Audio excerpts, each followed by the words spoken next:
you, honorable members, our guests, the stakeholders, and the media, and our very important machinery, the behind the scenes staff who are making things possible for us.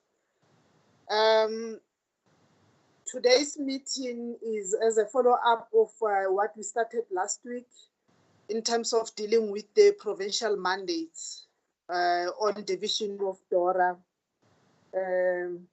division of revenue, I'm sorry. What is it? B9 2020. Today's objective is to receive final mandates from the provinces. And the final mandates should have been signed by the secretaries of the legislature to the permanent members. I would also like to find out from the Secretariat, Estelle or Lubabalo, if we have any apologies. Lubabalo here, Chairperson. No, Chairperson, we don't have any apologies, Chair. The only member who has not joined yet is Mr. Mkiva, but I spoke with him earlier on. He indicated that he was going to join. The only thing that I can do is just to make a follow-up and try and see what is his challenge for now. Thank you. Okay, please do so. Honorable Chair. Who's that? The Toy speaking, Chair. Okay, Honorable Toy. Thank you, Chair. Chair, as you're well aware, we've got a plenary that's running simultaneously with this meeting, and I need to take part in the debate on the plenary. So I've got 2 meetings running at this stage. I've got the schedule where the different provinces needs to vote. If Northwest could maybe be moved to the top, I'd really appreciate that. Okay, thank you. That will be. Somebody's mic is on. Okay, thank you. Let me go straight to the mandate and maybe consider the request from Honorable Dutoit. We were supposed to start with Eastern Cape, but as Honorable Dutoit has to connect to plenary and he's participating. Let me start with you, Honorable Dutoit. Thank you, Honorable Chair. Honorable Chair, the final mandate from the Office of the Speaker of the Northwest Legislature is as follows. It's directed to the Chairperson of the National Council of Provinces, the Honorable Musandu. This is for Bill number B9 2020. Dated the 21st of July 2020. The vote of the legislature, the Northwest Provincial Legislature votes in favor of the Division of Revenue Amendment Bill B9-2020. It was signed by the Honorable N.V. Motsumi, the Deputy Speaker of the Northwest Provincial Legislature on the 21st. Thank you, Chair. And what is the mandate? Pardon me. Honorable Dutoit, what is the mandate? As I mentioned, Chair, they vote in favor of the bill. Thank you very much, Honorable Dutoit. Eastern Cape is Honorable Mkiva. Chairperson, yes, please. Yes, Chairperson, I'm here. Honorable, okay, can you give us the mandate from Eastern Cape? Chair, can I have a point of order first, please? Yes, sir. Chair, is it not correct that we should be hearing Treasury's response first before we give the mandates? That was my understanding from the agenda. Okay. On that one, Honorable Ryder, is omission from my part.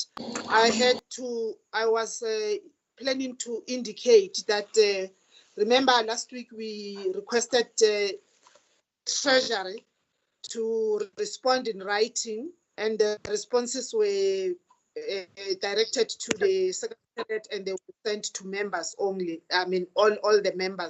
I wonder if you haven't received the responses.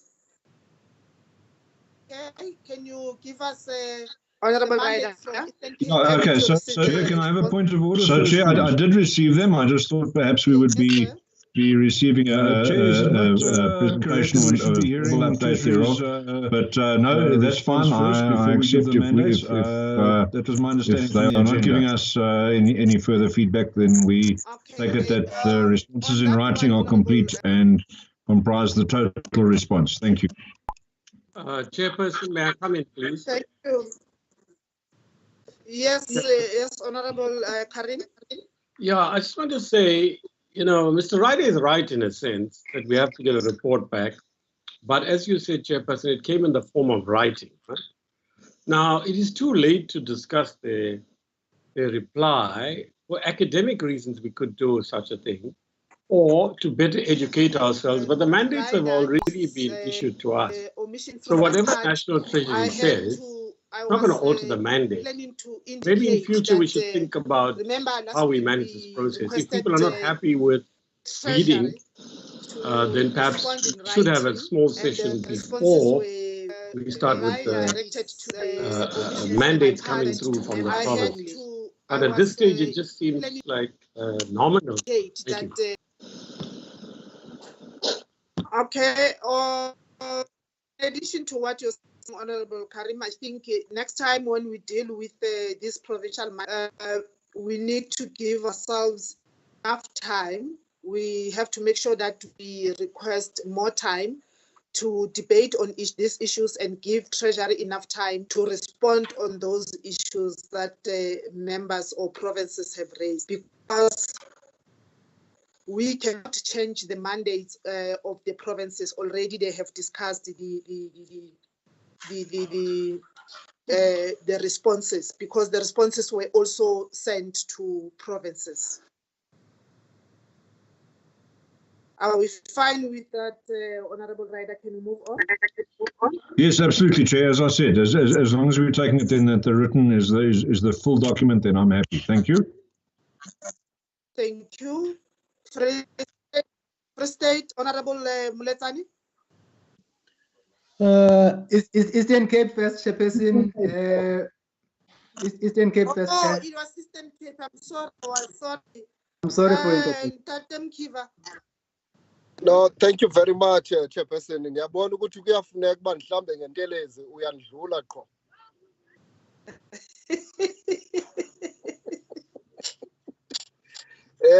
Thank you, Chairperson.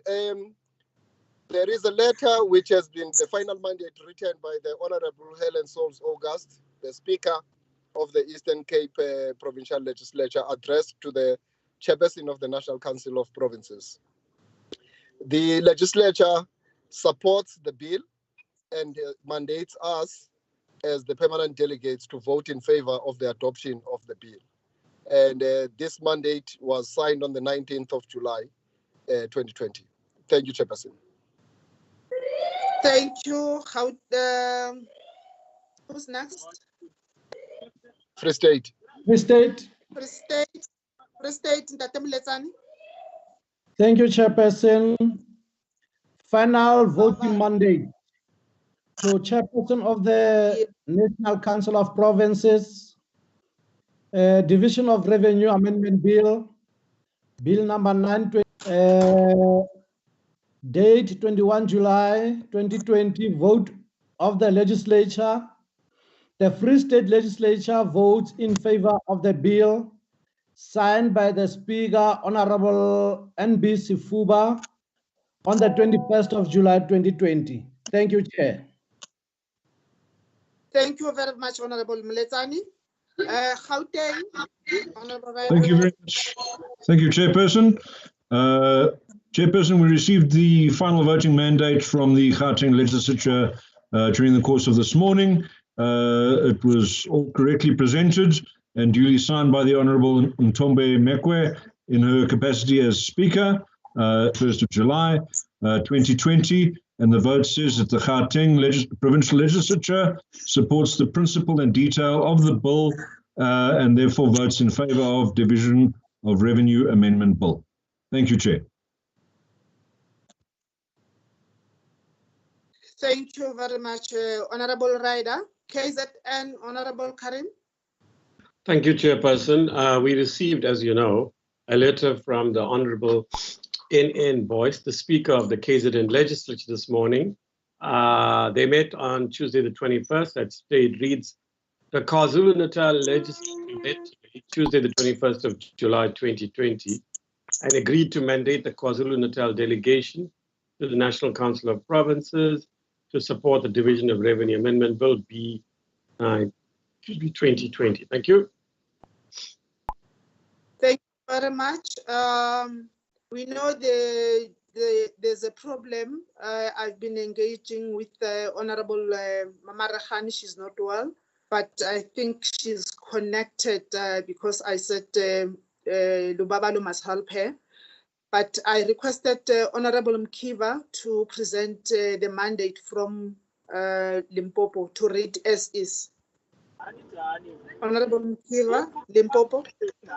Thank you very much, Chairperson. The final mandate has been issued by the Speaker of the Limpopo Legislature, signed on the 21st of July 2020, addressed to the Chairperson of the National Council of Provinces. The Legislature of Limpopo votes in favor of the final mandate, and Limpopo supports the bill. Thank you very much, Honorable Mkiva. The next one is in Mpumalanga. The final mandate we have received is addressed to the Chairperson of the National Council of Provinces on the Division of Revenue Bill B9 2020. The deliberations and the decision were taken on the 20th of July 2020. And the mandate given to the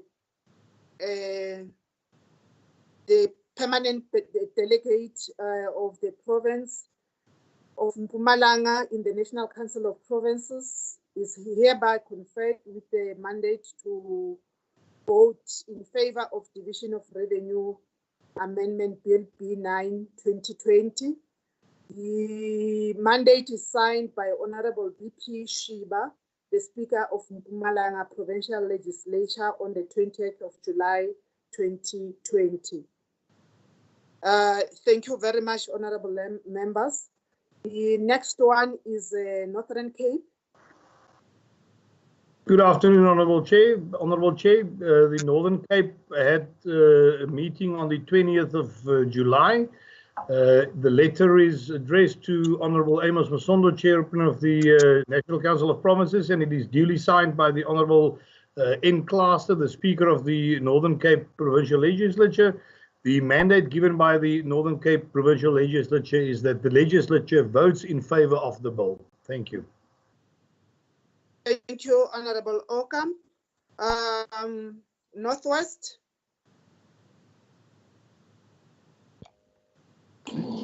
Remember, Chair, Northwest is sorted. Now it's Western Cape. Thank you. Sorry about that, Chair. Northwest.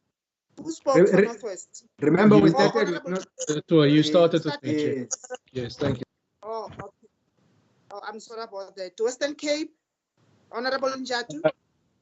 Thank you very much. Good afternoon, Chairperson. Good afternoon, members. The Western Cape Provincial final mandate written to the Honourable A.N. Masondo, Chairperson of the National Council of Provinces, is the Bill 9 2020 vote of the legislature. The Western Cape Provincial Parliament confers on the Western Cape delegation in the National Council of Provinces the authority not to support the bill, which is signed by the Speaker of the Provincial Legislature Honorable M. Ngasela. Thank you very much, Chair.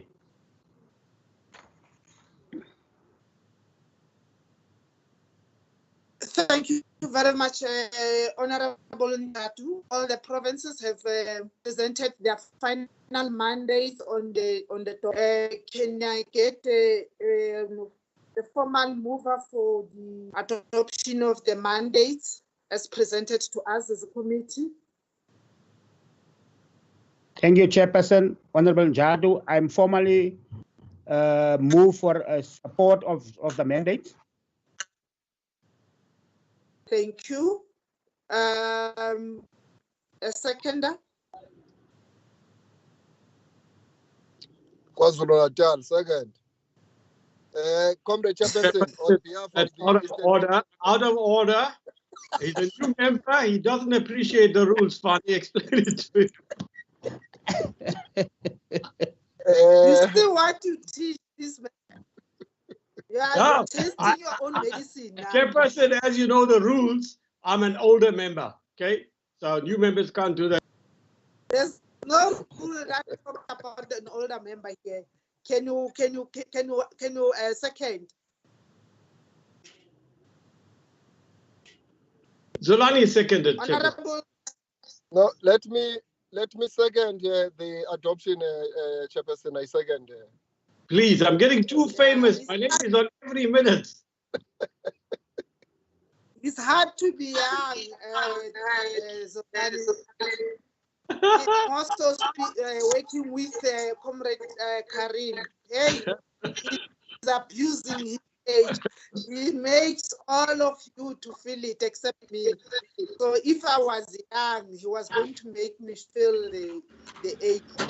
Thank you. The mandates are adopted. We are now going to the report of the Division of Revenue. I hope my members have received the report. Can I confirm that? Yes, received, Chair. Thank you.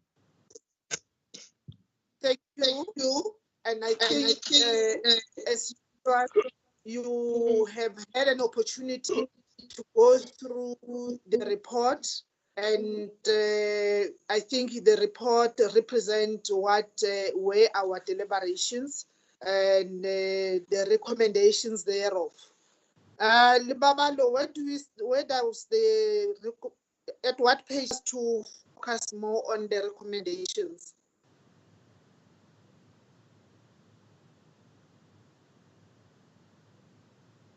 Load shading has worked on me. I couldn't prepare the documents. Chair, the observation starting from page 15 and the recommendation starts on page 18. Oh. They start on page 18. Okay, thank you for assistance, Honorable Ryder. Is Chair, there anything on page 18? Pardon? Before we move to, we're not going to discuss the findings and observations, Chair. Or we're going to move straight to recommendations. I thought last time you said we must focus on the recommendations, but we can go to the findings because the recommendations are speaking to the findings. They recommend based on the findings. So where does the findings are? Findings from page 15. From page 15, Chairperson. Page 15. Page yes, 15. Chair. Yes, Chairperson. Yeah. Okay, can you start there, Honorable Ryder? Estelle and Babalo, you'll help me in terms of the members who want to speak. We'll start on page 15. Chairperson, if I may jump in before I open the chat group, Yes. Thank you. Right, just on page 15, Chair, recommendation 11.2 speaks about the reprioritization where, so if I may just read it, it says, while the committee is concerned about the far-reaching implications of some reprioritized funds, particularly delayed projects, infrastructure maintenance to assist economic recovery and frontline service delivery, etc., etc. I just wanted to make the point here, Chairperson, that yes, we are concerned. But what concerned me most, Chairperson, is what came out of the discussions with the provinces is that there was no consultation with provinces by Treasury. So, in other words, Treasury decided that provinces were not going to be able to spend their infrastructure budgets and reprioritize the funding. So there appears to have not been any consultation. Treasury just decided, we're going to move those funds away. You guys are not going to be able to spend them. Whether the province was in a position to spend or not, it was removed. And I think that consultation process really should have happened, especially considering that some of the provinces have some contractual obligations in this regard.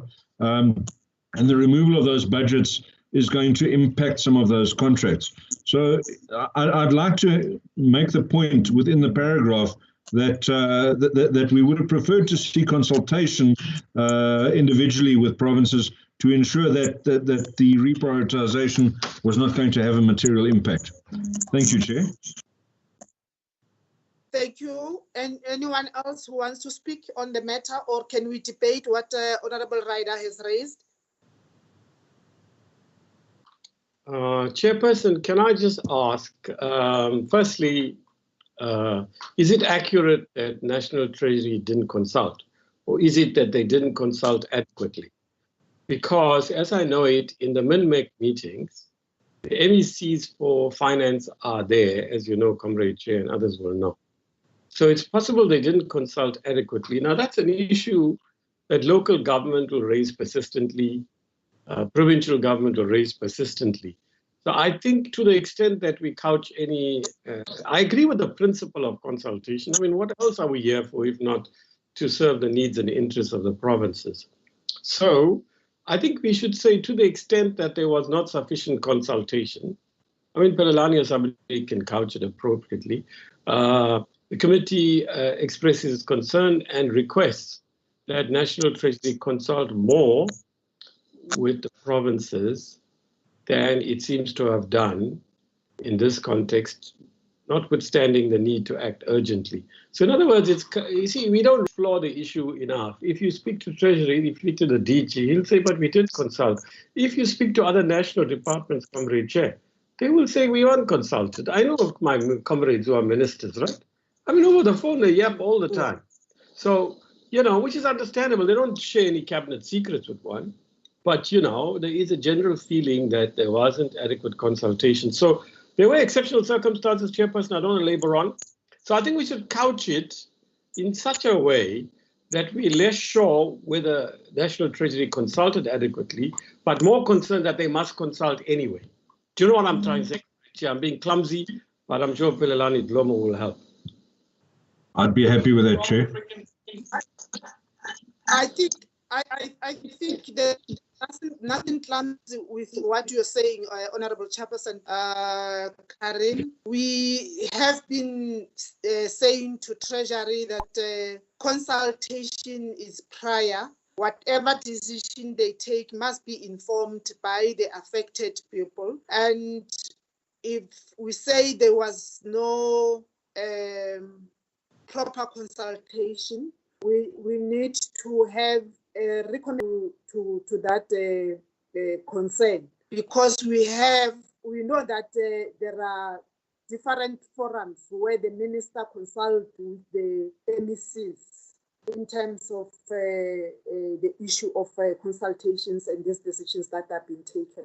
But then, as an issue that has been raised from us to us as a committee, we need to recommend on that issue. Can we maybe hear what Treasury say on the issue? Treasury, who's here? Thank you, Chairperson. It is a question that we do consult on the reductions, on the allocations, and we do it both on administrative level as well as political level. When we did the reductions to the conditional grants, we did it in collaboration with the national sector departments responsible for administering those grants. And they looked at the expenditure patterns and also their knowledge and interaction with the various provincial departments to determine what the spending levels will be. So it was done in consultation. Also on political level, as pointed out, the Minister of Finance meet frequently with, particularly during COVID time, he's been meeting quite frequently with the MECs, and they've also been informed of the reductions to conditional grants. So we have undertaken consultation. We might say there's a consultation, but it depends also what you understand by consultation. I think I want to propose that our recommendation might speak to the specific province, that this province was not happy with the consultation. They need the consultation to be strengthened so that they have more engagement with Treasury. Honorable Rider, I think before you come in, Honorable Rider, I see you have raised your hand. Honorable Karim said, Mr. Can help in terms of fine-tuning this sentence that or paragraph that we are trying to enrich. Honorable Rider, is your hand up? Thank you, Chair. I think that if we'd have left it at Honorable Karim's comment, I was quite satisfied. But the comment from Treasury that says that there was consultation and MECs were advised. Well, I can tell you right now that advising somebody of something is certainly not consultation. And actually, yeah, that comment was uncalled for. So I think that I was quite happy with Mr. Karim's version, that deeper consultation needed to take place. Had we left it at that, I would have been quite happy to move on. Chair, thank you. Thank you very much, Honorable Rider. I think we agree that we need to emphasize in our recommendation. Hence, I said it depends on what you understand by consultation. Some of us, we think we need to be heard, we need to engage and convince each other in terms of consultation. But if they were just advice, it means that concern is valid. Let's strengthen our recommendation, Mr. Domo. Still on page 15. Anything else? Before you move on, Chairperson, there are 3 more hands, Chair. Honorable Okam, okay, Honorable Dutoit, and Honorable Njatu. Honorable Okam. Thank you, Honorable Chair. Honorable Chair, yeah, the comment that I've got is concerned with what we have just spoken about, the whole process of speaking to each other. We're sitting with a national government that it seems is not speaking with the provinces. Sure, we've got the response from Treasury, but if you look at 11.4, now you all know that I frequently drive the issue of drought relief to the farmers in South Africa. If you look at 11.4, it states there at the bottom almost that given that the state of the national disaster was declared by government in February of this year. So we all know that the state of disaster, the Northern Cape was declared a disaster area for drought, I think on the 15th of January, and the rest of the country during February. On this Friday that has just passed, we have received notification that Minister Nkosazana Dlamini-Zuma decided not to extend the drought disaster that is prevailing in the country. If you read what came out from various provinces and if you read this report, it is absolutely clear that there were no consultation that took place. There were no, in my opinion, there were no discussions between the national government and the provinces with regards to this. Why has the minister came out and not extended if a huge amount of provinces are asking for drought relief to be given? It is clear to me that we need to get to a point where provinces are not ignored, where we as the NCOP are not sidelined. Why are we having all these meetings? Why are we entering into discussions with our provinces? Why are we getting feedback from our provinces, but it seems to just be ignored by our national government? It's not acceptable. We as the NCOP is a part of this parliament. The work that we do here is important, and we cannot have it to be sidelined by this. I mean, if you look at the rest of it, that report under 11.4 states the following words. The committee further views the current response to agriculture to ensure food security as insufficient. So we've got a report stating that the help that we get is insufficient. And on the other hand, we've got a minister that unilaterally decided that the state of disaster with regards to drought has just ended without any scientific reasons for doing that. I really think we need to, from this committee side, press it on the national government that we should not be sidelined. Thank you very much, Honourable Chair. Honourable Tutoit. Thank you, Honourable Chair. Honourable Chair, I'm also on point 11.4. If you recall, last year in our committee, we requested, or we basically mandated the department to provide us with a detailed undertaking of plans to assist the farmers with regards to drought. And they were given a few weeks to compile that report. And if I'm not mistaken, we were supposed to have received that report by February 2020. From my side, I contacted with the relevant department. I also contacted with the administration personnel on this committee. But up to now, we have received nothing, no communication. My question is just, I mean, what power does this committee have? Are we just there to make recommendations? Or doesn't the mandate that we give a certain department carry any weight? How can such a department be held accountable for failing to provide us with the relevant information that we need to make decisions? We are part of the legislative process. And at this stage, we are unable to function optimally because such information is being withheld.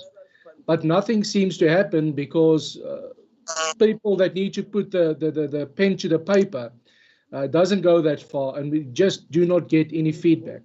Still on 11.4, member, I think from National Treasury, I stand to be corrected, said that if the provinces are not satisfied, seeing that, for instance, the Free State doesn't have any allocation for drought relief, they are welcome to come and speak to National Treasury. But also in the same breath, there's no funds available. There's no funds. Can you hear me, Chair? Now I can hear you. Thank you. What I was saying, provinces like the Free State didn't receive any allocation for drought relief. And during our deliberations, I think it was National Treasury, and I stand to be corrected, said that the provinces that are not satisfied can come back and request funds to be availed.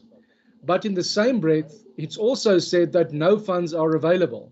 So the point that I'm making, Chair, or that I'm trying to make, is that I want to know if the committee can be given it as a sure fact that what we are doing is not just looking at documents, making recommendations, and nothing happened to that.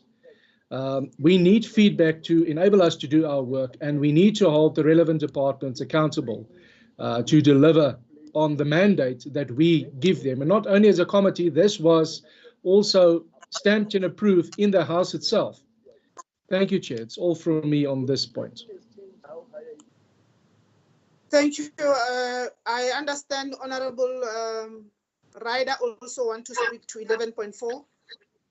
Thank you very much, Chair. Yes, specifically, I wanted to speak to Treasury's response.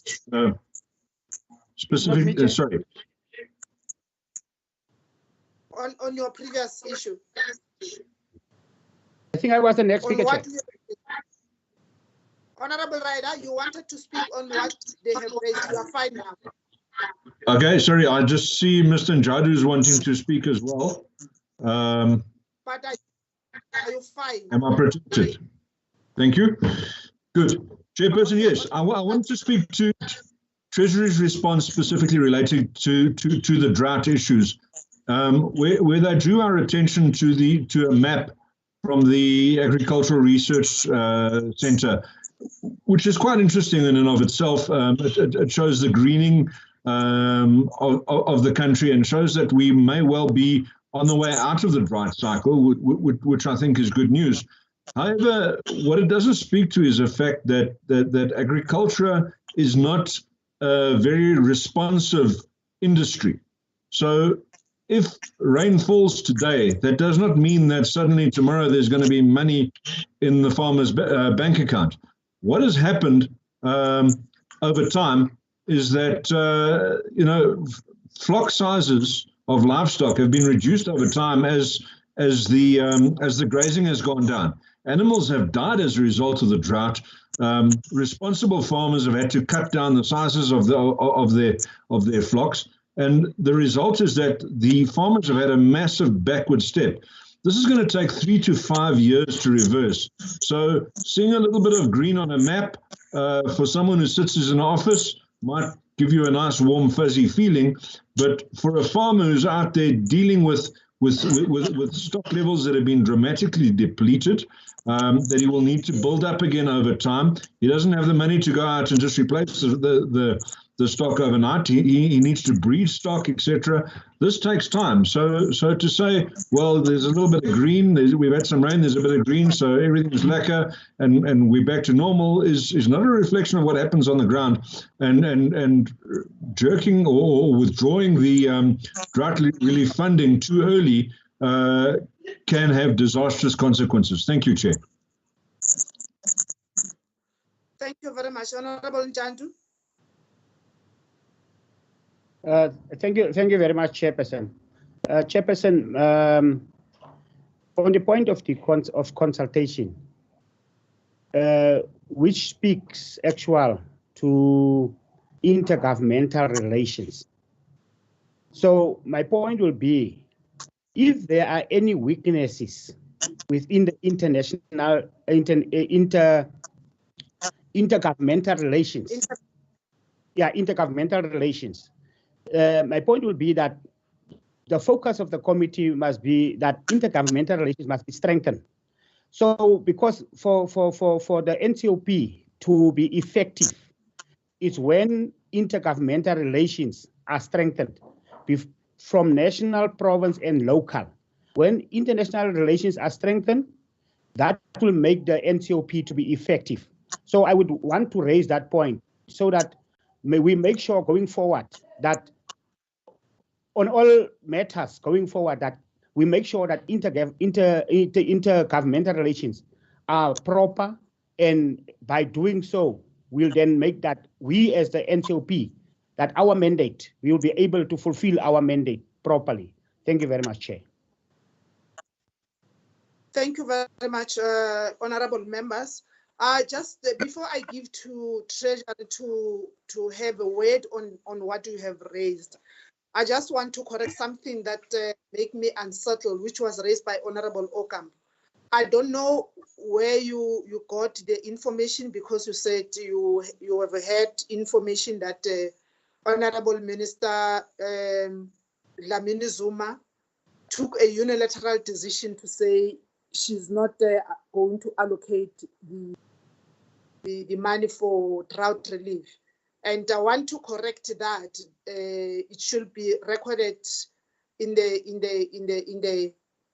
meeting that procedurally, the way I know it, she is the head of the Disaster Management Act, but the decisions in terms of how to utilize, how to allocate, how to approach on the issues, the challenges that they are experiencing in each ministry. The ministers are the ones who are taking decisions. It's not her who might have taken decision, but the issue, I think we have raised it, the issue of this drought relief. It has been raised before, and the Babalo, I don't know what happened, because I remember Honorable from the Ministry of Agriculture. There was a response. I think we need to send members that respond, but also tomorrow's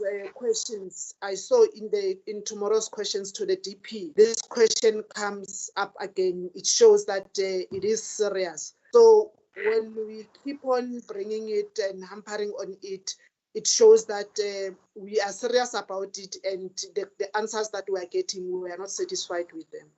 So, Lubabalo, I don't know if you want to comment on the response that we received. I remember we received a response later from Honorable Didiza, because she's the one responsible, not the Yes, Chair. Honorable Minister. Yes, Chair. If Chair, I may, if I'm not mistaken, that response was captured into the tracking tool, which was distributed to all members. Come again, Chair? Was it sent to members, that tracking chain? Yes, Chairperson, it was sent to members. Okay. I think if members will want further information, they can consult with the secretaries, because you are members of this committee. You can access that letter, that information about it as to how she responded. But I'm saying you should not raise it where you are not happy about them. Chairperson, who's that? Chairperson, it's Pelelani. Yes, before National Treasurer comes in, just to highlight and respond maybe on one or two issues that members have raised with regards to 11.2. On 11.2, Chair, we've crafted something along the lines of a recommendation as follows. The committee recommends that adequate consultation. The committee recommends that adequate consultations are conducted with provincial and local government sphere prior reprioritization of funds. That's the recommendation that has been crafted to respond to what members have raised. That is one. So members can look at it and see if they are happy with the wording. That's one. Two. Members, before you go to the next one, are members happy with the recommendation? Is it heavy enough? No. Yes, Chair. No, just coming. Okay, sorry, Mr. Okay. All right. Comrade Chair, with due respect to Pelelani Dlomo, who's a wonderfully astute drafter, this is pretty banal. It could be put in every recommendation. It's like saying Parliament must consult, full stop. We can put it in every, must consult more. No, it's too banal. I think we should say something. Look, I don't, I can't pitch the words precisely, but along these lines, maybe Chairperson of the majority agree. Something like the committee notes that some provinces or several provinces, Kulilani, just check how many, or all provinces, or most provinces, whatever the wording, most provinces have expressed concerns about the lack of adequate consultation. Mr. Akam, I will give you a ring offline. I'll share with you my own experience of how things work on budgets. It's not possible for what you say to happen actually. It's just not possible. The ministers, the government will fall apart. You think ministers are going to fold their arms? You think MECs and premiers are going to fold their arms? It doesn't work like that. That's a very glib explanation. I'll share with you offline. There isn't time now. The chairperson served in the provincial executive. She will tell you, like every government, a huge fights that occur. And ministers of finance are not like they were 10 years ago. They don't have that superpower anymore. So let's not discuss that. The fact of the matter is that it's too banal, Pelelani, Chairperson. We should say something like we note, say most provinces have said that, while recognizing the urgency and contingency circumstances or special circumstances that warranted this special adjustments budget, the committee feels, however, that far more consultation needs to occur and urges the minister and National Treasury to do that. We will monitor the extent to which such consultation occurs when it comes to the MTBPS and all budgets hereafter or something. And then, Chairperson, instead of politicizing it, because we're not a federal state, but then we're not a typical unitary state either. We're a system of cooperative governance. I think, Chairperson, in order to depoliticize it, because when the DA or FF raise it, then people will say, yeah, you know, these guys, they're fighting for their provincial domains and certain sectors in the provincial domains. I think, Chairperson, you should lead on that. With due respect, we cannot prescribe to you what you say in the debate tomorrow. But, you know, it'd be a good thing. You are our leader. We are the NCOP. As other members have said, including in Jadu and the DA, and in fact, the Freedom Front, we're here to represent the needs and interests of the provinces without making us a federal state. So I think, Chairperson, we should say something along those lines, far tougher than what Dlomo has said, but less tough than what Mr. Willie Alcom would want, because we can't prove. Wendy is a wonderful official. You know, I've known her for years. She wouldn't lie. Her understanding is that there was sufficient consultation. It's not a matter of empirical fact. It's a matter of policy, and we have a right to say that. Secondly, okay, I want to raise something on 1.4, but let's get to that. Thank you. Okay, thank you. I was struggling to hear you. My signal is very bad today, the side. But I had some of the issues that you have raised. Go to the next one, Pelelani. Yes, Chair. Thanks to Mr. Karim. Thanks to Mr. Karim. Can I request, Chair, that Mr. Karim send us the wording that he has just indicated, so that we can fine-tune it as we go. So it will help us a great deal. All right. After I consult the Politburo, I'll do that. Yeah. Chair, thanks, Chair. Thank you very much, Mr. Karim. The second issue, Chair, I wanted to speak to was the question that was raised by Honorable Dedoit on the powers of the committee to follow up on some of the issues that it feels very strong about.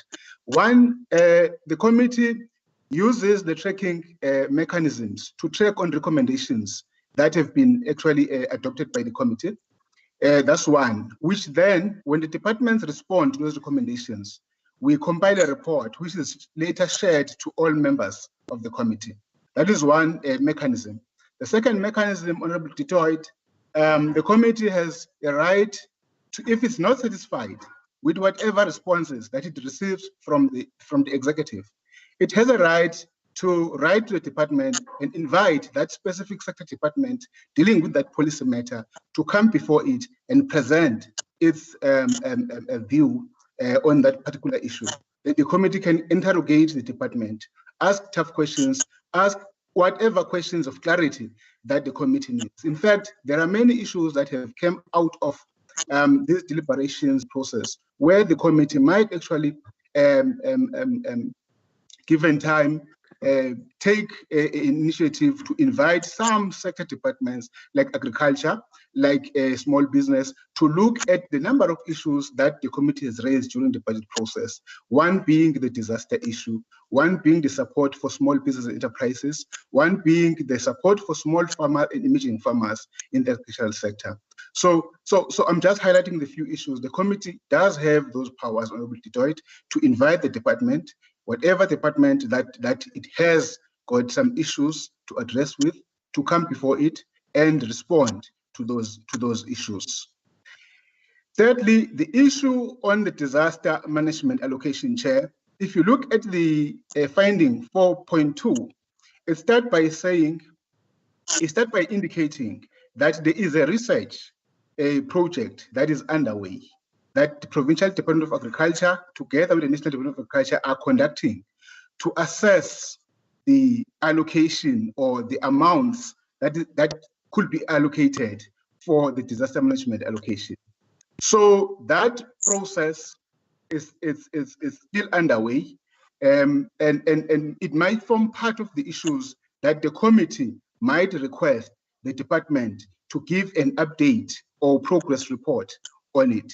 so that the committee is clear on what is the status of the disaster management as far as allocations are concerned. So it's a number of issues that we can scale out of this process and say, how many departments do the committee needs to do follow-up on? But given a time constraint, we also need to be mindful that this committee might actually not have adequate time because you're juggling between finance and appropriation. So, but we need to try our best to find those laws where the committee can invite sector departments. Thank you very much, Chairperson. Okay, thank you very much. Treasurer, Wendy? Wendy? With regard, yes, thank you. Can I ask Stephen to respond to the drought-related question, because he's the one that worked directly with the NDMC in this regard as well. But maybe before I hand over to Stephen as well, this proposal that the national departments be invited, it would really assist the process as well. For example, when the Department of Agriculture be invited, you should also consider inviting the National Disaster Management Centre jointly with that as well, because those are the two that need to work together to get the applications through to National Treasury. Thank you. But over to Stephen. So is that the response to 11.4? Honorable Detroit, Honorable Ryder, and Honorable Okamp, Honorable Karim, are you fine with the response from Wendy? Well, if you take them in the order well, I have not much to say. I entirely agree with Pelelani. That's what I was going to propose. And what we do is that we invite the department. It hadn't occurred to me that, of course, the Disaster Management Center, and Wendy's absolutely right, but we should do this in cooperation with the Agriculture Select Committee, so that both of us meet Select Committee. This issue. Yeah, thank you. Thank you very much. Can we move on? Still on page 15. Can you move? Anything on page 15? Page 16?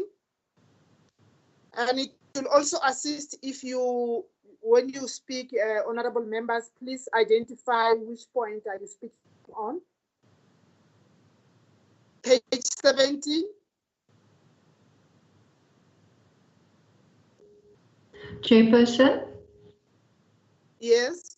Sorry, Chairperson, to take you back. I think Mr. Ryder also indicated he wanted to speak to 11.6, which is on page 16.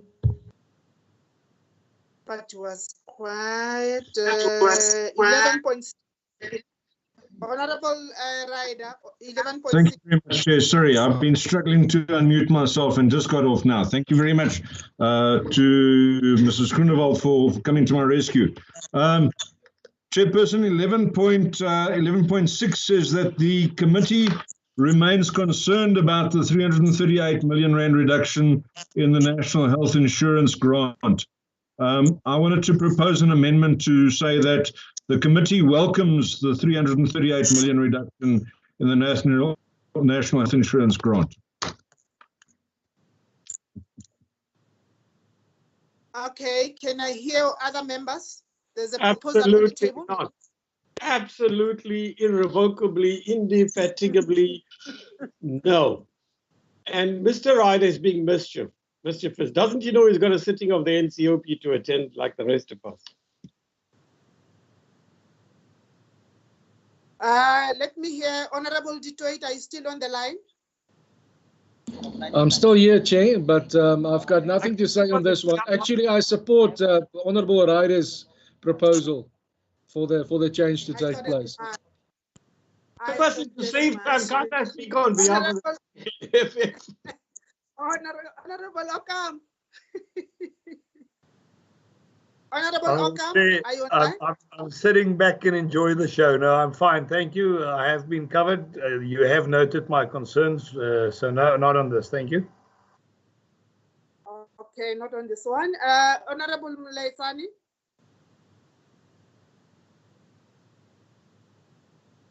NHI.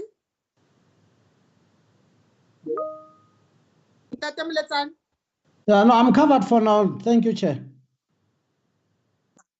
Okay, sure. Honorable Mkiva.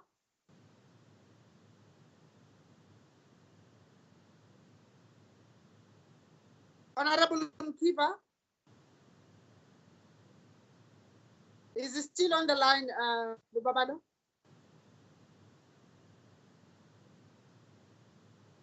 Yes, Chairperson is still on the line. We need to find out if he's fine with the amendment. There's a proposal that we amend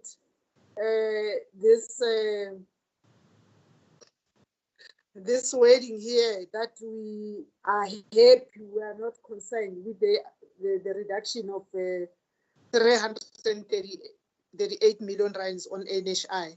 Honorable Mkiva, Honorable Njatu. Yes, yes, Chair. The Mkiva is there. Yes. Mkiva. 11.6. Are you fine with that? Yeah, no, I am covered, Chairperson. That's why I am keeping quiet. Silence means consent. Means consent. No, I don't want to take it like that. Okay, Chairperson. Honorable Njatu. Thank you, Chair. I'm covered. So they all agree with me, is that correct, Chair? Well done, Honorable Ryder. Honorable Njatu, are you? Chairperson, my point, actual Chair, is on NHI. My point on NHI, Chair, is that NHI it will be a system that is going to assist. It's a system that's going to assist the Department of Health. So I cannot express to say that to have a reduction in that can be something that will be something. I cannot agree with that, Chair. Okay, thank you. Can you check, Honorable Mama, that side?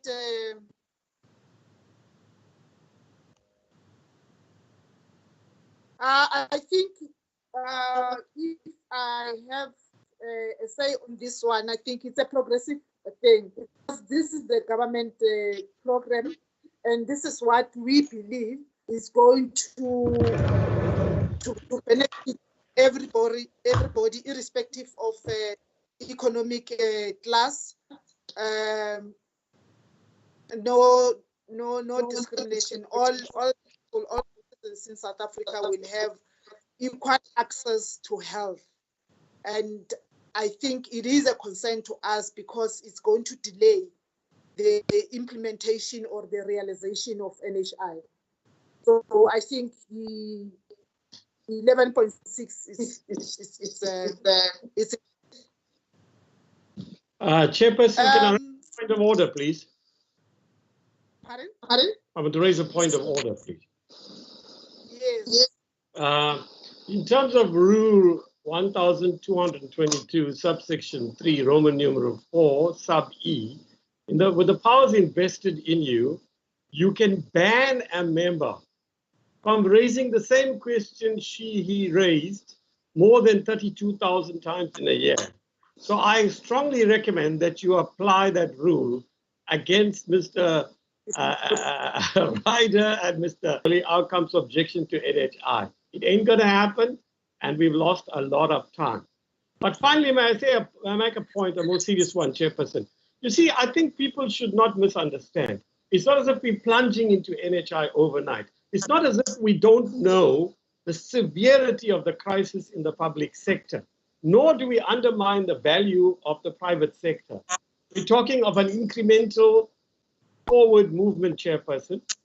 And so it is that they must please understand that, moreover, if nothing else, COVID-19 has shown us why we need, over time, incrementally, a public health system. Thank you, Chairperson. Chairperson, Chair, can I add, may I add something, Chair? May I add something, Chair? Okay, Honorable Njatu. Yeah, Chair.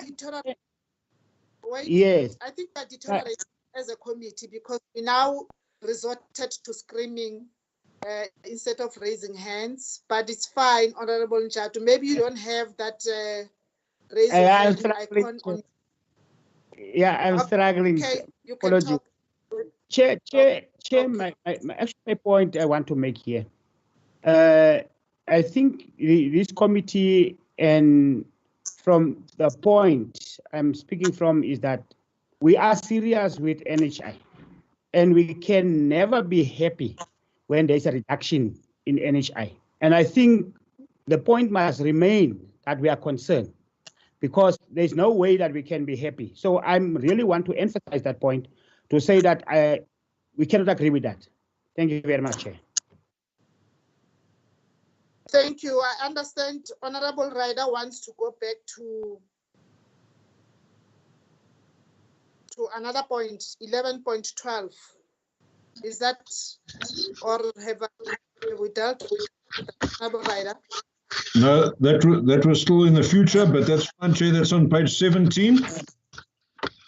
But that's fine if we can just, again, 11.12 deals with the reduction in the grant funding for infrastructural projects. If we can just put in a similar clause relating to the consultation process, please. I think that I'd be happy with just that, because once again, we had feedback that there was insufficient consultation, if there was any.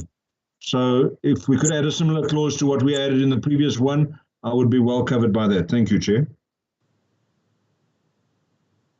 Can I hear other members? I struggled to hear you. Like I said, I have a problem with my network here. You were cutting.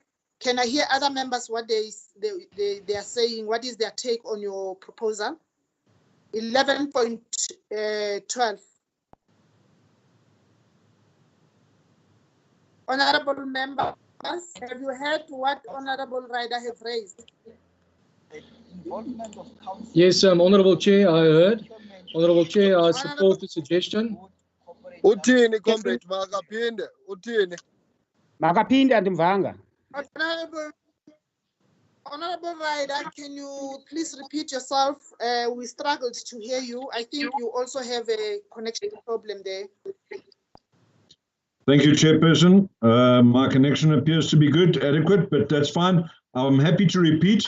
I say 11.12 deals with the reduction in the,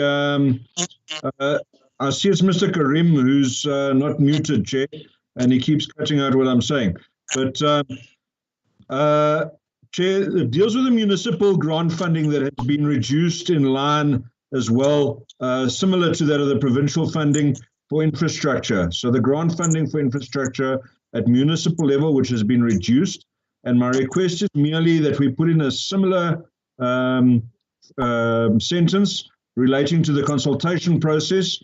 So a similar sentence to what we included in the provincial one, that that we can cover both, and both are adequately covered with that consultation. Because once again, it appears that little consultation took place, if any. Thank you, Chair. Okay. Before this decision, the Treasury come to the decision, there should be vigorous or thorough consultation with the affected municipality. Indeed. That's the understanding. Okay. Honorable members, there's a proposal that we add. I think it's not really an addition, because previously when we spoke about the consultation, we said on both spheres of government. There's no harm in this, according to me. Can I hear members? Agreed, yeah. Chair. I agree with Honorable Ryder's proposition. Agreed, Chair. Okay. Chair, I will agree with it on the previous motivation, that there be strengthening in intergovernmental relations. Chairperson, okay. I agree with you. Okay, thank you. And do we agree with the thinking that we have had discussions on local government issues, and there has been ideas or views that other local government or the cities should be treated differently. But what we are understanding now is that all municipalities should be engaged thoroughly in terms of such decisions when they are taken. Thank you very much, Honorable Ryder. On under 11, the recommendations.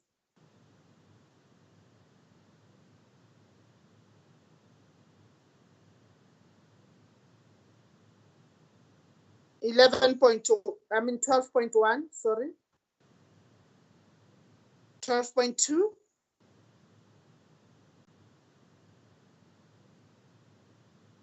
12.3. Estella, you must check if there's someone who have raised his or her hand. Yes, Chair, I'm checking the meeting chat box, but I see a member just basically raised his hand on camera. It looks like Mr. Okamp. Okay, Honorable Okamp, on which one? Thank you, Honorable Chair. On 12.3, I have raised my hand virtually as well. Honorable Chair, if you look at 12.3, the wording in the second sentence, it's in the middle of 12.3, it says that such relief will protect food security and jobs given the state of national disaster declared by government in February this year. We are referring to a state of disaster that is not a disaster anymore because of the fact that Minister Nkosazana Dlamini Zuma said on Friday that it is not going to be renewed. So I think it would be improper to refer to a state of disaster that is not in place anymore. But I also think that this brings us to the fact that we are talking in this report of a state of disaster. And by implication, that means that we are in agreement with the fact that that state of disaster should still be there. So I think we must in this report maybe put in that this committee were discussing this under the impression that the state of disaster was still valid. Now that it is not, I think we should from this committee side put emphasis on the fact that the state of disaster need to be implemented as soon as possible again. We have done all what we said here under the impression that the state of disaster with regards to drought is still in place, but it is not. So how can we refer to that instead of what we should instead do is ask for it to be implemented again? Thank you. Can I hear the members? And Taban again, Honorable Okamp, you keep bringing the name of Minister Nkosazana Dlamini. I don't know if there's a specific problem that Honorable Chairperson, can I come in there and just give you a bit of background? The state of disaster was declared by Minister Nkosazana Dlamini Zuma as the Minister of Corporate Governance and Traditional Affairs in February. And it was her that on Friday announced that it will not be extended. So I don't know, I'll give you through the reports, but it was the Minister of Corporate Governance and Traditional Affairs that on Friday announced that it will not be renewed. So it is her department that could have renewed it, and she has not done it. Okay. Can I hear members? Honorable Chair. Yes. Thank you, Honorable Chair. The last sentence reads that the committee also believes that more allocations are required to be earmarked for the Comprehensive Agricultural Support Program grant. And then it goes on for poor vulnerable South Africans, especially during the COVID-19 pandemic. Can we also add for funds to be availed for as assistance for commercial farmers for the sake of food security and job security in the country? Okay, any other member? Chairperson. Yes, Honorable Mkiva. You see, as a country, we are still in a state of disaster due to the outbreak of the coronavirus. That state of disaster remains in force. So I'm not sure whether the Honorable Ocamp wanted the one that specifically talks to drought to go concurrently with the one that is overacting. With the one that is overacting, because the current state of disaster addresses all spheres of the economy and of our communities, including matters that affect the commercial farming sector. So you cannot want to say then that they must go concurrently all together, because in terms of the regulations that are communicated by the National Command Council, they address even matters of food security, amongst others. The interventions that have been developed by the National Command Council are very clear. So, thank you, Honorable Mkiva. Okay. Honorable Chairperson, can I come in here just in response to that, please? No, just wait. Just wait, he's not done. There's someone else that I've acknowledged. Honorable Mkiva, are you done? No, it's fine. I had wanted just to emphasize the point that we are no longer negating the issues of drought in specific areas, but not in the entire country that the country is affected by drought. What affects us all is the outbreak of the coronavirus and issues that remain there as a challenge. The National Command Council has taken note of those matters. And if you look at the interventions that are being made by the national executive of the country, they are dealing with each and every specific area that has a challenge, including the one that you are mentioning. The issues of water are being addressed, especially in areas where there's no water whatsoever. In fact, the speed at which now matters are being dealt with has been not only doubled, but it has been quadrupled. So I don't know what you're talking about. I think you are being petty. Honorable Chair, on a point of order. We have a state of disaster, and this leadership of this country is dealing with these matters with the urgency that these matters deserve. Honorable Thank you, Chairperson. Okay, Honorable Mkiva, thank you very much. You have raised your point. I have noted Honorable Karim and then Honorable Ryder. My hand is also up, Honorable Chair. Yeah. Admin will let me know. Ocamp? Yeah, Comrade Chair. Firstly, I don't think we need to polarize things here. Firstly, I mean, broadly, I don't think anybody, well, I don't disagree with Mr. Billy outcome. But at the same time, I think Zolani said what I was going to say. There is a bigger disaster that overwhelms all of the disasters we are facing. Now, food security, Comrade Chair, it's commonsensical, right? I mean, really, food security is utterly crucial to our ability to survive COVID-19, let alone contribute to economic recovery. So I'm not very sure why Billy Outcome is so almost obsessed with this thing, but it's his right to raise it. Presumably some constituency issues that he has to raise. That's fine, it's a multi-party democracy. But, you know, I really don't get the point, honestly. Secondly, Chairperson, you know, I don't know what more we can say. All I can say it is impossible, Chairperson, impossible for one minister, in this case, Dlamini Zuma, to override the entire executive. She just happens to be the Minister of Cooperative Governance, under which disaster management falls legally. So she has to speak for cabinet. She can't go there and express her own views. There may be differences of emphasis between ministers. So what? It's far less than in the US and in the UK. The UK is only now beginning to have a reasonably coherent executive approach overall. So there's par for the course in a democracy. Ministers have their own turf. But frankly, Chairperson, this is really tiresome. Now, I'm not being facetious or anything. It's really tiresome. It is unfair to blame the minister. It just happens to be her. If it was you, Chairperson, or in Jadu, you would have had to speak for the cabinet. You can't have the whole government appear there. How many ministers? 28? I mean, really. So, you know what? It's not she who decided there won't be any money. Obviously, it was the give and take approach. Anyway, National Treasury has a crucial role to play in this regard. So can we move on? I don't know what the point, the practical point Willie is making. I think Zonani is covered him. Thank you. Before I give Honorable Ryder, when I read the last sentence, it says the committee also believes that more allocations are required to be earmarked for the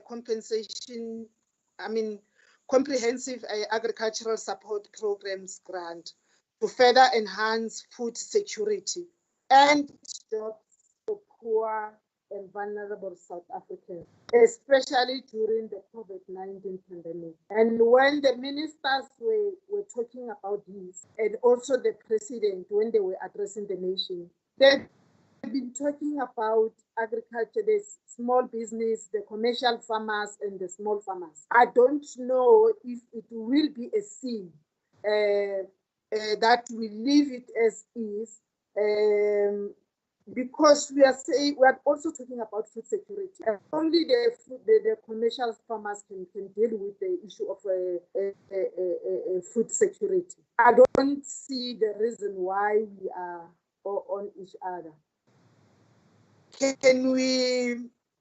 Can I give Honorable Ryder? Thank you very much, Chair. Chair, yeah, there's a line from Shakespeare that says, "The lady doth protest too much." And it seems like the ANC members are very defensive when it comes to Minister Dlamini Zuma, because all that Mr. Okam said was that it was the minister that made the announcement, and yet both chairs jumped to her defense when, it's a matter of fact, she's the one that made the announcement. There were no further implications in the statement made by Mr. Okamp. She made the statement, and he reported on it. So I think that deeper reading into his statements, perhaps we need to investigate that a little bit further, because clearly there's a defensiveness and a need for the ANC to close ranks on the matter. Maybe we need to have a look at that to my colleagues in the opposition. So that's my first point, Chair. But then I also wanted to respond to Mr. Mkiba's answer relating to the fact that, hold on a second, COVID-19 is the overriding disaster, and that's where the funds must be directed to. And I want to draw this committee's attention to the fact that government has many roles to play, and government has many issues to deal with all at once. We can't be like an under-6 soccer side that when the ball gets kicked in one direction, the entire 22 players on the field all run after it. Different players have different roles to play. And we must remember that when a drought disaster is called, or an area is declared as a disaster area due to drought, that has specific implications and relates directly to that specific area. When a different disaster is declared, it doesn't mean that one suddenly magically disappears or becomes overridden or can be forgotten about. The additional disaster, even if it is overarching, is in addition to the existing declaration of disaster, and therefore the original disaster still has its specific requirements in the way that it needs to get dealt with. And I think that's the point that is being made, is that we can't forget that there is a drought. We can't affect that the implications of that drought continue to be in place, and we must ensure that the drought is not forgotten, even though we understand that COVID-19 has come and may have changed some of our priorities. The fact is that taking money away from drought relief is going to have massive negative impact on food security unless it is appropriately reapplied. And in that regard, the last sentence of the paragraph is quite important to note. I would agree with you on that basis, Chair.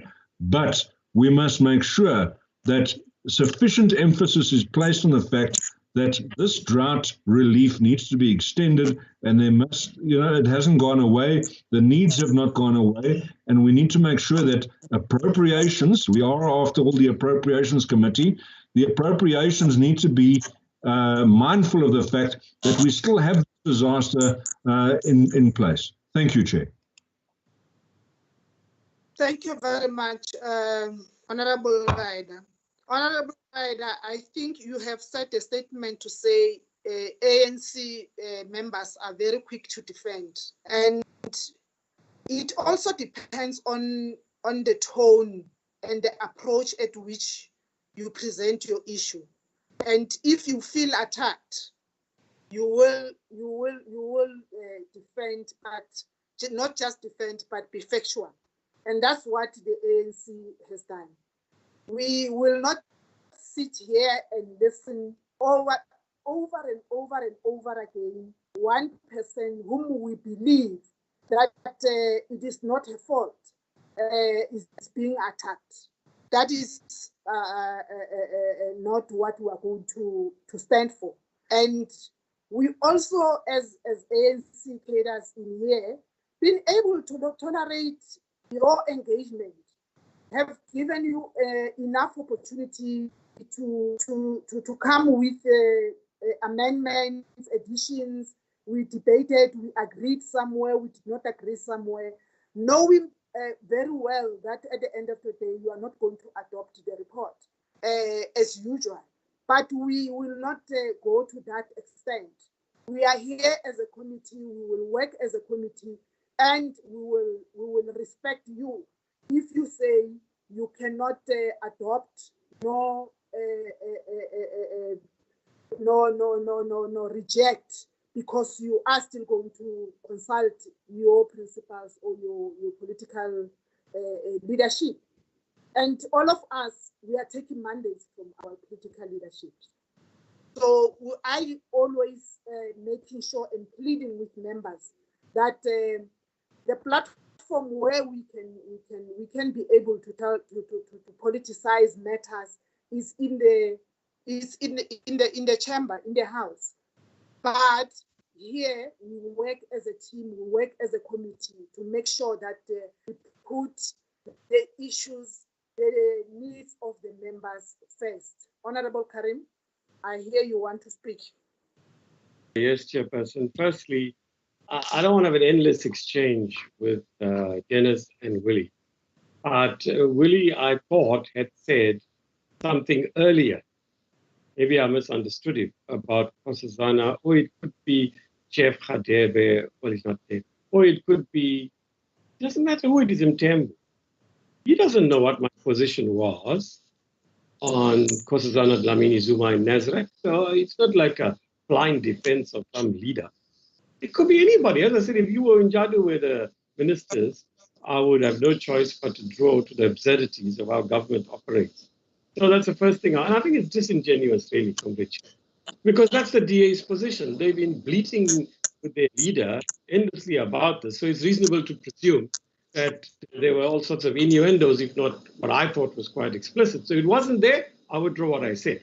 On the matter before us, I really do not understand, Chairperson, what it is that the DA is saying. Usually I understand what they're saying, and certainly what Fani said also, and disagree with them. I really don't know what they're saying, actually, quite frankly. So I'll let it pass, because I simply don't have the energy or time to understand what they're saying. They keep speaking, but I do not know what they're saying, for once. The next thing to say is that, Chairperson, it's something that we need to talk about at some stage offline with the legal services unit as well. You're right, anybody's free to say what they want to say, but right now, this is a Section 76 bill. We have got specific mandates from our provinces, no matter which party we come from.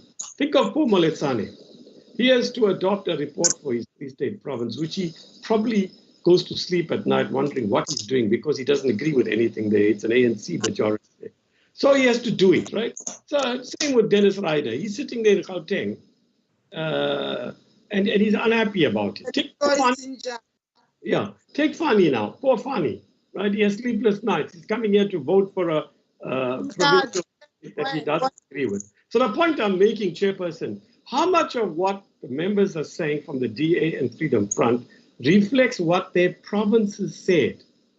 If the provinces in the report said these things, then they can raise it, but consistent with what the province actually said about these issues and the tone and timbre of the report. These are not party political positions. It's not 75. It's not the Appropriations Bill. So how much of what they're saying reflect the mandates that they themselves right now, half an hour ago, announced on behalf of their provinces, not their parties? What have they been saying since then that is related to what their provinces sense, in the sense that I just said, that qualified sense, and what is their party political views? And how do we balance the two out? Not an easy task, Chairperson. We're new to the NCOP. These are things we need to discuss. Thank you. Thank you. Before I hand over to Treasury, there are three other hands. Honorable Titoit. Honorable Chair, my hand has been raised now for quite a while. Thank you, Honorable Chair. Honorable Chair, I hear what Honorable Karim is saying, but if we as permanent delegates do not have the opportunity to voice our meaning and our political view of certain aspects of reports, then you might as well say the NCOP is supposed to be an ANC only house. So it is of the utmost importance that we, as different political parties, as part of a democracy, voice our opinions. And the fact that the Honorable Karim said that I'm repetitive in saying what I'm saying with regards to drought, it's not only a political view, it's in the interest of the whole of South Africa. I think the time has come for the ruling party to really sit down and listen to what the other political parties are saying. We're not there just to throw stones at utterances of the governing party. We've been coming with very good suggestions from our side.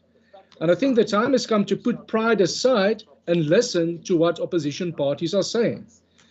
Chair, and then unfortunately, I will not be able to take part in the rest of this meeting since the plenary and this committee has been scheduled for the same time, and I'm supposed to partake in the debate on the plenary on the other side. So if you allow me, I'd like to indicate that the Freedom Front Plus reserve our position on this report. And if it's in order with you, if you could please excuse me, I would have loved to stay to the end, but it's out of my hands, this double booking that we currently have. Am I excused, Chair? Honorable Titoit. Thank you, Honorable Chair. Members? Honorable Tatu. Chairperson, in simple terms, I think Honorable Mkiva have made it very clear how we look at this issue. As the ANC, we are very conscious around what is happening in the country and what the plan the ANC have to address the problems and the COVID-19 that we are facing. So we must not be at a situation as if it's a certain political party who knows better. As the ANC, we know what we are busy with and we know what we want to achieve. So Chairperson, I want to say that I'm fully concurring what Honorable Mkiva have said, and I'm fully supporting that. We must look at this thing holistic. We understand the issue of drought. It's not only the Freedom Front Plus or the DA who's affected by drought. We are all affected by drought. The organization, the governing party have got a plan for drought, and then a lot is being done. So we must not argue as if nothing is being done and we are overlooking this issue. So, Chairperson, I'm fully supporting the position that in terms of how Honorable Mkiva have elaborated and explained it, so that we move on. Thank you, Chair. Thank you, Honorable Okam. Thank you, Honorable Chair. Yeah, it seems to me that I was the one that's been attacked today. I most certainly did not attack Minister Nkosazana Dlamini-Zuma. I only said that it was her that made the announcement. It should not be seen as an attack, but I agree with the Honorable Rider. I think the defense was in such a way that one has to think twice on that. Be that as it may, I want to come to the Honorable Mkiva. Honorable Mkiva, you are not correct, and Mr. Njadu in supporting you in that is not correct. The fact that we had the COVID disaster did not take away the fact that we had the drought disaster that was declared. It did not mean that all of a sudden the drought disaster declaration fell away when the COVID disaster was declared. If you look at the report that we've got in front of us, again, on 12.3, we are still referring to a national disaster declared by government as if that national disaster is still in place. And that is what I tried to say. The national disaster that we thought was still in place since Friday, 3-4 days ago, is not in place anymore. And to come to Honorable Karim, I'm sure I'm most certainly driving this issue, but and it is obviously an issue that the Democratic Alliance is driving. But if you remember, the Northern Cape Provincial Government, the mandate that they gave us, the mandate that we presented on Thursday, addressed this whole issue of drought. I know that there are provinces that does not nearly experience a drought as much as we do in the Northern Cape. And Honorable Karima, I think KwaZulu-Natal is one of them. And I don't wish the drought that we are experiencing in the Northern Cape on anybody else. But believe you me, if you travel through the Northern Cape, anybody will tell you that the drought is absolutely devastating. And that is the point that I want to make. Honorable Mkiva, you are not right. The fact that we had rain, but it did not take away the suffering that the farmers has got. It does not help us that we try to overcome this COVID disaster and not looking at the other disasters that we've got. We will save lives with hospitals, hopefully, and we will save lives due to the fact that they might not die of COVID. But what is a life if that life that is remaining will not have food to eat? And I can promise you that is where we are heading. It is not only a party political thing that I'm driving. I really am requesting this committee to look at what we are saying in our wording. And we are saying and referring to a disaster that is not in place anymore. And it is quite clear if you look at what the mandates was and the discussions were that we had during the last week or so with regards to this amendment bill, it was clear that a lot of provinces still require drought relief. And I think that is the onus then, or the duty of this committee, to put it in the report that we request a reconsideration of the drought disaster in order to let money flow to our farmers and to CASP and to the development of young farmers and upcoming farmers. We need to do that. That is our duty. And if we are going to remain silent on that, we are going to neglect the needs of the people here. I want to just, on the last thing, come back to the whole issue about Minister Nkosazana Dlamini Zuma. Whether it was any other minister, I would have said what I said. It's not about her. It's about the state of our farmers. What happened since Thursday when we presented our reports and today? Nothing changed except the fact that the disaster is not there anymore. So we need to address the wording of our paragraph 12.3 there. Thank you, Chair. Thank you, honorable members. I think we will be going round in circles. Everybody has aired their views, and according to me, this recommendation speaks to both issues that we are raising on disaster and the COVID-19. Can I now give Wendy to comment here? Wendy? Thank you very much. Maybe just to highlight a key issue that it just highlights again the importance that maybe that session and that recommendation made by the committee, that there's a session between the agriculture and also the NDMC takes place is actually a critical recommendation. And then secondly, maybe just a useful input as well is to then indicate to those two departments exactly the issues that the committee wants to deal with. And the one issue that's mentioned is the declaration of a disaster, because there's 3 levels of declaration of a disaster. If there's a disaster that impacts the country as a whole, then it's declared as a national disaster, as the case was with the drought when it hit the whole country. Then you get a specific provincial disaster where the province then declares a disaster, and a municipality can also declare a disaster. And after the disaster has been declared and gazetted, then the department or the municipality or the province can, through the appropriate structures, apply for funding for the drought.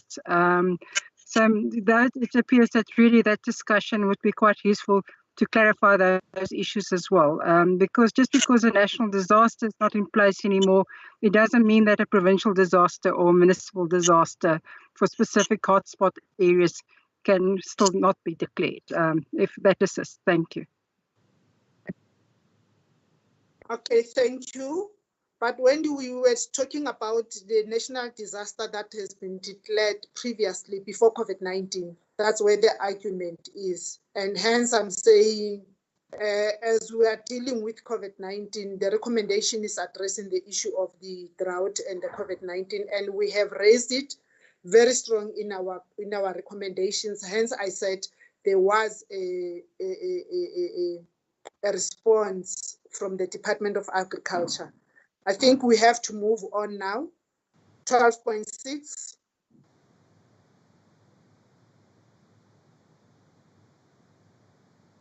$12.7.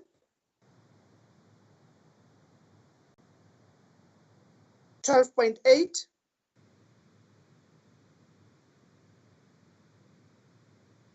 12.9.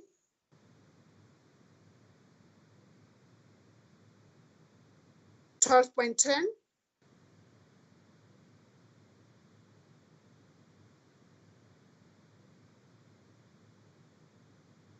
Honorable Rider, 12.12. Thank you very much, Chairperson. Chair, yeah, I think the majority of the recommendations are noted and accepted and welcomed. What concerns me, well, let's start with the procedural issue first of all, Chair.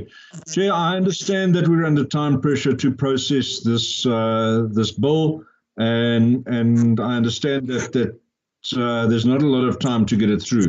However, scheduling our meetings at the same time as plenary puts numerous members in difficult situations, and I understand your position, but I would like, and I've voiced this before, if we can try and avoid this, it would be much appreciated. It would have been really nice to have this meeting perhaps an hour earlier so that we could have at least been in part of the plenary session. That's my first concern, Chair. My second concern relates to the fact that this report does not reflect the comments anywhere that whilst additional funding was promised by the President in his speech on, I think it was the 23rd of April, the Division of Revenue, and this has been picked up by Western Cape Province as well as other provinces as well, that there's actually a reduction in certain allocations and grants, and the additional funding that was promised has not actually come into fruition. It's actually a reprioritization of funds. So to reprioritize funds is not the same as to apply additional funding. I understand full well that our ability as a nation to borrow money is in trouble, and that additional funds would need to come from somewhere. Noting the short amount of time that was allocated, I understand as well that this is merely the first step. However, as a committee, I think we really should note the position of provinces, that provinces have had a lot of funding removed from them.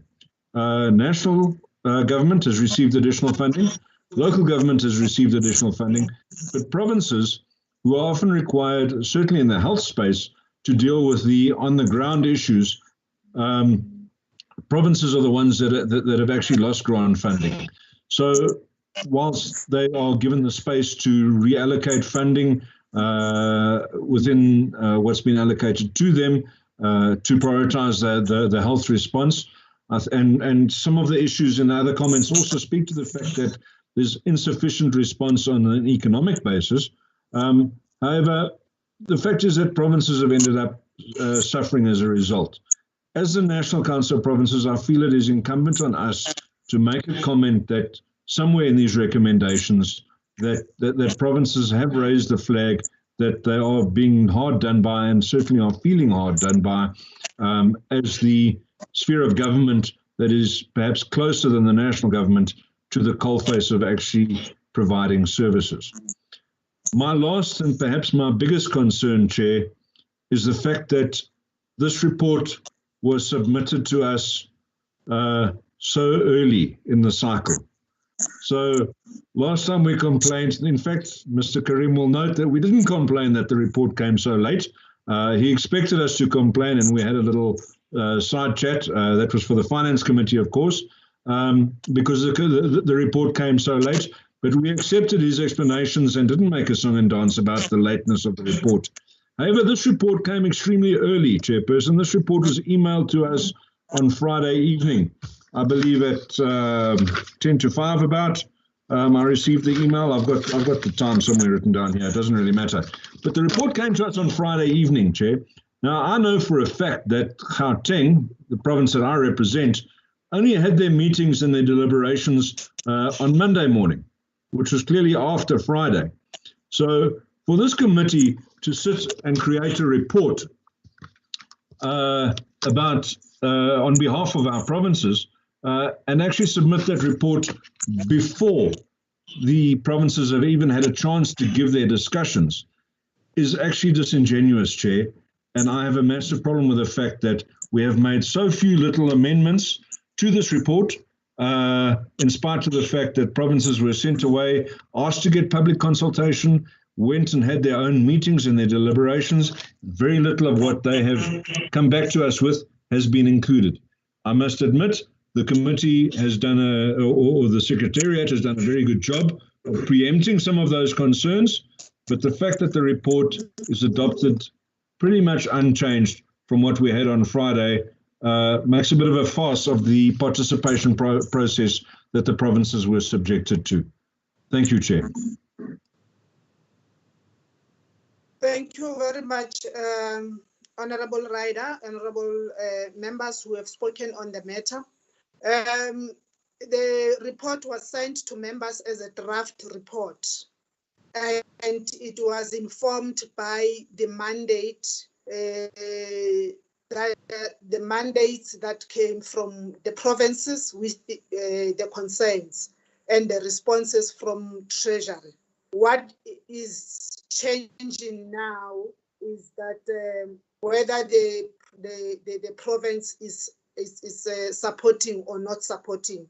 So I don't know if Honorable Ryder, it was going to make any difference if we were to wait for today's acceptance or not acceptance. So it was a draft, giving a space and an opportunity for members as we discuss and engage on these issues that we have done, amendment that we have proposed, the debates that we have had, and also amendments, the decisions that came from provinces to be filtered into the report.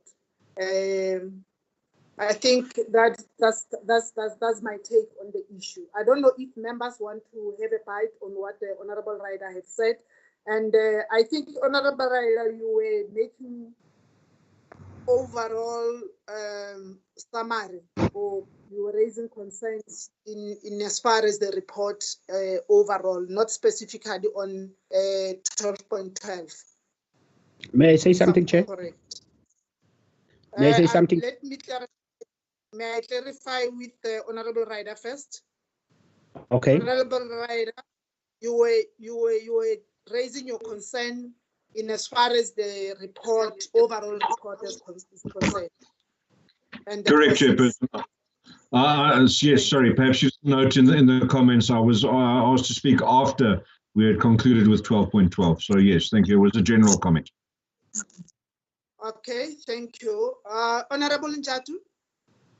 No, Chairperson, only what I wanted to say is that I think one must look at it in this context, that we had a sequence of a process whereby we had public hearings, we had a number of engagement with departments, with National Treasury, before we get to the negotiating mandates of provinces, where provinces was then submitting their, as you have said, their negotiating mandates to the committee, and which was handled last week. And that was responded in writing. And today we handled the final mandates of provinces, which we as permanent delegates have presented to the meeting. So I don't know where do we miss out in terms of Honorable Ryder, but I think we have went through this process very thoroughly. Thank you very much, Chair. Thank you very much. If there's no other member that wants to speak, I will go to the next step of the report. Chairperson. Can I get a mover for the report? A mover. Yes, Honorable Karim. Yeah, you ask us to engage in the meeting chat, which we do, and I think the staff are a bit slow, because each time I put it in there, I notice, well, it doesn't always get called, and if I put my hand up, then you'll get upset about intruding.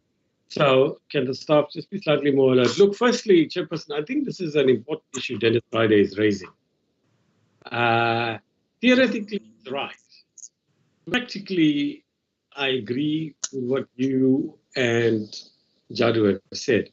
As I understand it, Chairperson, and we should speak to Frank offline, because we need to get some clarity about what it is we do in the NCOP. And as you and I, being the old hands as it were, become more and more settled into our jobs, as it were, our deployments, not jobs, deployments, we are beginning to get a better understanding of how NCOP functions now. Maybe we think it should function because of our lot of experience in the NA. So firstly, I do think the earlier issue I raised about how we manage provincial mandates and speak for our political parties, not to stifle anybody, be very boring if we stifle the opposition. I mean, it's just so wrong. And contrary to what might be thought by Fani in particular, I'm not the 1970s one-party state activist I was. I believe in multi-partyism. And if you know what I mean, I'm a Gramscian Marxist. He's not even here. Well, anyway, Dennis might want to look that up. So let me come back to this. The second point we need to ask ourselves is it really necessary always, in every circumstance, that we first wait for the final mandates to come before we even draft a report? Let's forget this exceptional circumstances here. I'm not sure, because if you saw the negotiating mandates, Comrade Chair, I agree with you. I mean, that's where the report came. In fact, KZN, I think, said, unless one province that I read out said, unless there's any change in situation, our negotiating mandate is likely to be the same as our final mandate. So Dennis is right and wrong, because here was the opportunity today now. Some committees met only this morning in the provinces like mine to make the changes and necessary, but my province never gave me any mandate beyond saying, please vote for the bill. They didn't say, ensure the following are there, provided we get written reports after the negotiating mandate, but before the final mandate, that say something different from the negotiating mandate. It becomes an abstract thing to actually wait till then to pass the report. But in theory, he's right. But I'll leave it to you. Speak to Frank offline. I think that's the way forward.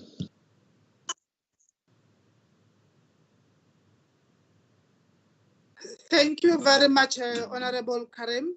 Honorable Njado, I see you want to speak.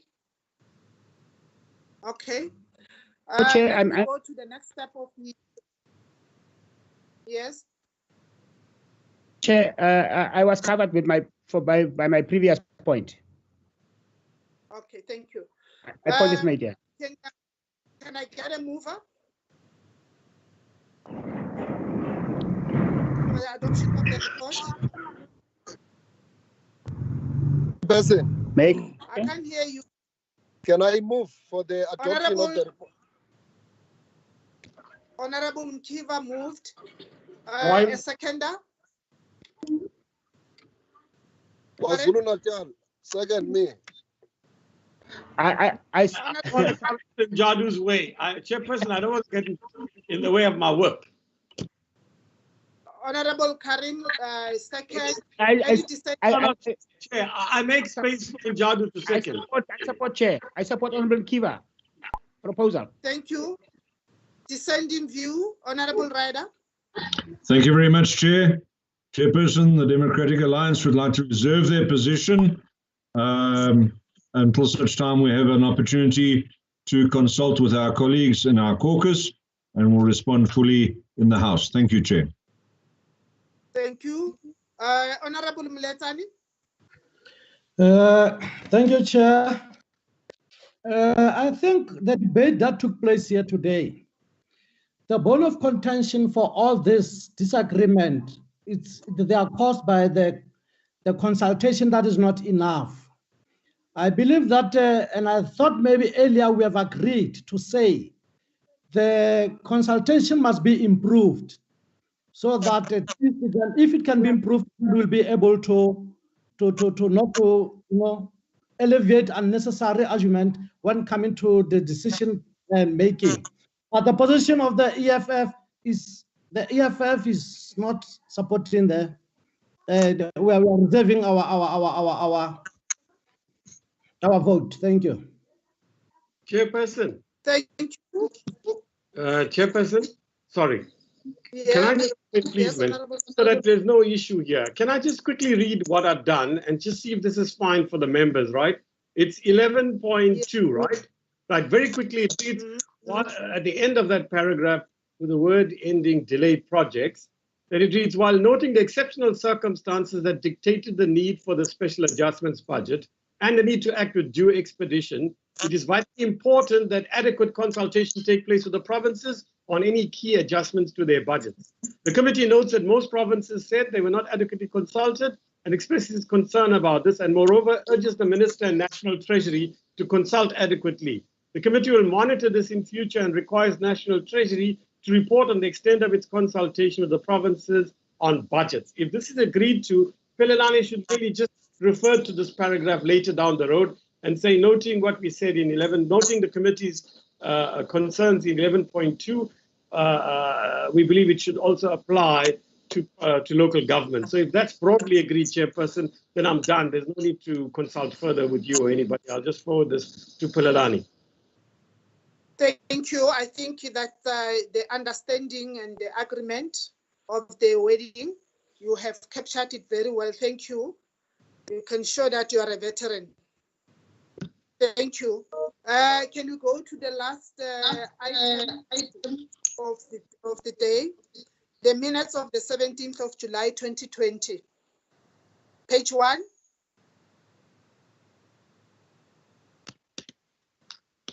Page 2.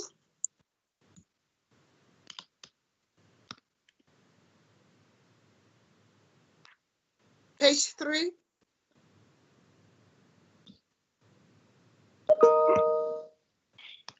Page 4.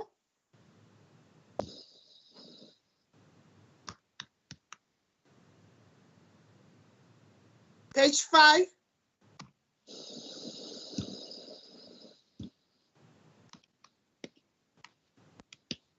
Page 6. Page 7.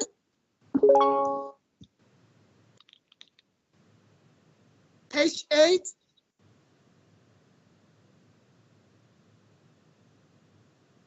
Page 9.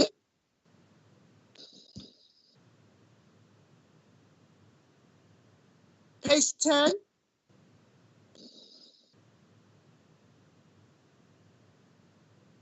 Page 11.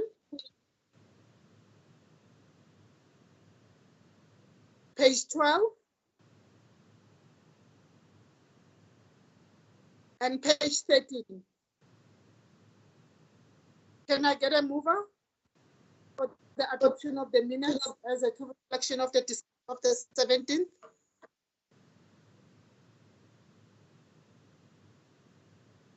I think move for honorable adoption, Chair. members, you were all in this meeting. I move for adoption, Chair. Honorable Njadu is moving for adoption. Seconder.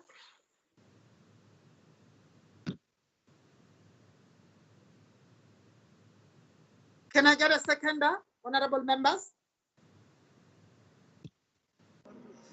Let me second, Chair. Thank you, Honorable Mkiva, for seconding. Honorable members, we have come to the end of our meeting. I want to thank you very much for the deliberations, for the exchange of views. And I think in this way, this is what will only make us better as public reps, as politicians, so that we give each other an opportunity to talk, but we must debate issues that are being raised and not just speak. And we don't debate the issues that one is raising. I really want to appreciate that and thank you very much. Tomorrow, the plenary is at 2 o'clock, if I'm not mistaken. I think members have received programs. We will be having our debate tomorrow at 2 o'clock. Thank you very much. Keep well, members. We will be meeting in the morning, Honorable Karim. Yes. Yes. Now, before Dennis Ryder is, I'm going to speak to Frank now offline. It's a 75 bill and money bill. And really, we are not going to vote. It's not a joint report, right? So we're not going to vote. I spoke to Nkululeko. After we do the hearings tomorrow, I think we should, for those of us who want to, remain with the NA SCOF and see what the proceedings are. But then we're not going to vote on the bill. We will then meet separately. And as the NCOP, with all the limited powers we have, we'll have to have oversight over that bill. So if people feel it's a principle for them, they don't have to attend tomorrow. But I mean, really, even if it wasn't COVID-19, we agreed that when it comes to briefing